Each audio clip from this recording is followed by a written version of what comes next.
৭১ ভিত্তিতে আমি অত্যন্ত জরুরি জনগুরুত্ব সম্পন্ন বিদায় এই বিষয়টা প্রশ্নোত্তরও আমি উল্লেখ করেছি।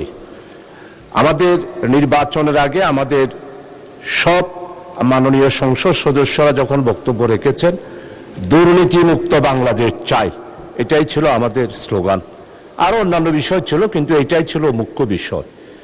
কিন্তু আজকে হলমার্ক, শেয়ার কেলেঙ্কারি, এরপরে সরকারি ক্রয় কমিটি, এরপরে রাস্তাঘাট, ব্রিজ, কালভার্ট করার ক্ষেত্রে দুর্নীতি, এরপরে হচ্ছে আমাদের সমস্ত ব্যাংকগুলোতে পচ্ছতেরা নিজেরাই নিজেদের নামে লোন নিয়ে ঋণ খেলাপি হয়েছে।